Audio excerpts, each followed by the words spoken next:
Hello everyone, here is a quick video on how to scout using the Echelon app. Let's go ahead and get started. In the top left hand corner I will select my Echelon app, which will be found on your iPad or your iPhone. So once we select it, it brings us to this screen here. What you should see is your location in your top left hand corner in the list of your growers. What I like to do is hit this scope icon. Then once I do that, I like to hit the horseshoe icon and turn it away to lock our growers in. So everything's centered on the page, and you can use this toolbar to navigate. If you'll select your location and hit the down arrow button, it'll give you a list of your growers. From there, we're going to work our way down, and we're going to select the grower we're going to scout for the day. Once we select our grower, if you notice, it gives us a list of that grower's farms.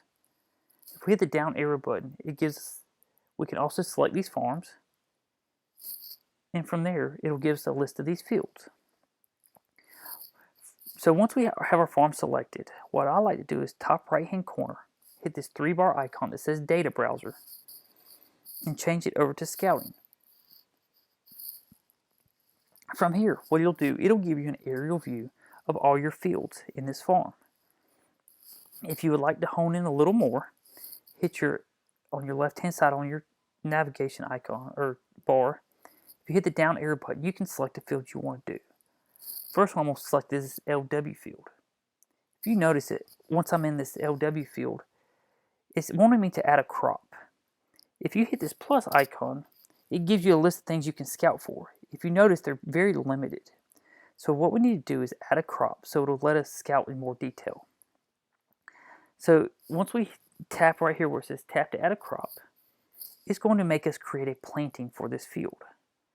So we'll select our commodity, and let's do corn.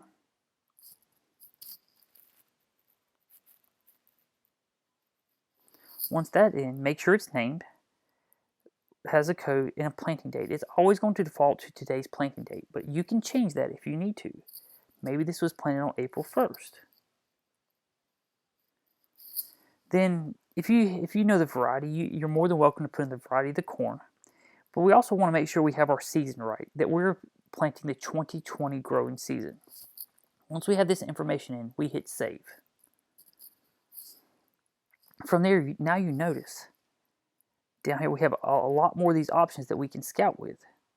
For instance, we have crop conditions that we can look at, soil conditions, diseases, insects, vertebrates, weeds, nutrient deficiencies, any form matter, or a note section, stand densities, or yield estimates.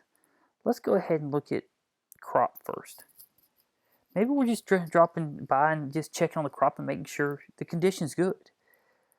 So, we can go in here and drop a simple crop condition pin. How's our crop looking today?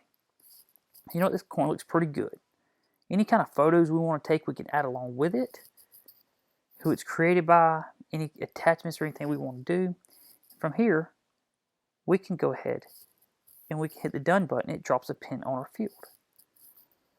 Well, maybe instead of a crop pin we're going to drop, maybe we want to look at insects or weeds. So let's go ahead and tap a weed. If you notice, there's all types of weeds in here, especially that are known for corn. So from here, you can go in and you can find ones that you see a lot of, and you can hit the star button, and you can favorite that, and it'll bring it to the top. So we'll go through here and pick some. Let's see if we can find a little more known crop or weeds that we deal with. Really, I'm looking for we can look at some ragweed, some pigweed, which there's different types of pigweed, so just whatever's more relevant to you. So we'll go down here to R and see if we can find red root pigweed. So once we do that, we have these in here. And we scroll back to our top, we can see the different ones that we've picked out. So maybe I want to look at red-rooted pigweed. How severe is my infestation of pigweeds? Maybe it's low right now, and only, we select the percent of the field that's affected. Maybe only 10% of the field's affected right now, but we still want to spray that 10%. So we can go in and we can add different things to this. We can add weed height. And maybe it's only 2 inches tall right now. And any kind of action required, we can put in there what we want to spray. You know,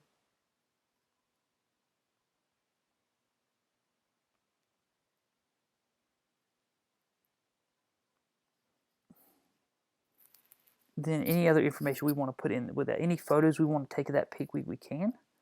Any attachments or anything, and what season it is, the time it was time stamped, and we hit done, and it puts that on here.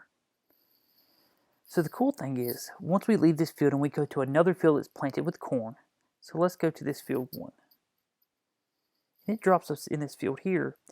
Maybe we see the same pressure from pigweed.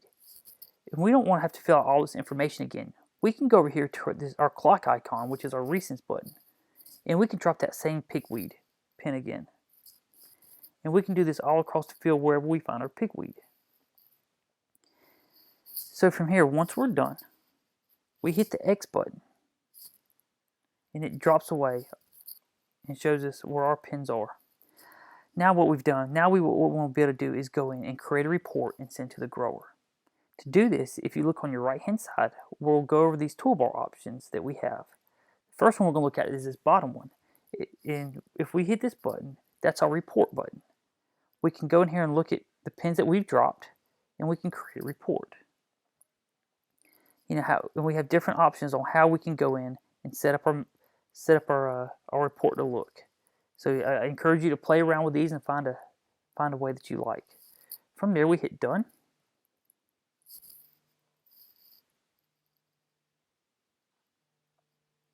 And it'll take a second just to download the report. And it shows you where we found these pigweeds are. Any kind of notes we put in there, actions required. If there's any images, it would upload in here. Then from here in the top right hand corner, you can hit this box with the up arrow button, and you can see how you want to send this. Then from there, or we can airdrop it, we can email it, we can send it to Microsoft Teams, however you like. Okay, let's keep going. From here, we'll hit done. Okay, then let's hit our scouting button, or I'm sorry, this icon right here. And let's move up to our next icon. Let's move up to these 3 sheets of paper up top. This is our aerial imagery. We can go in here and we can look at aerial imagery on these fields. And say if we want to go here and tap this field here, or that image there, it pulls our NDVI imagery in. And it helps us pinpoint our scouting efforts a little more. So again, here's our aerial imagery. Then the next button we have is our accordion icon. And what this does, this lets us change our layers. So if we maybe don't want to look at Apple, we want to look at Google Maps or Esri Maps, then we also will want to show you the show virtual location. If you have this show virtual location on, you won't actually have to be in the field to scout it. Now, it does not mean we want you sitting at your computer at home scouting fields, but this is a good option to use if you don't like carrying your iPad through a field when you're scouting it. When you get back in your vehicle, you can enter your observations and notes and still send your reports. So I encourage you to do that only, while you're in your truck right after that field has been scouted. Again, if we need to change imagery, hit this 3-bar icon and we can go in and we can change images. And if we want it off, we just select it and we hit our map layers to get rid of it again. So here's a quick scouting video of how everything's done. If you have any questions, feel free to reach out, and we'll be doing more of these on a webinar here shortly. Everybody have a good day.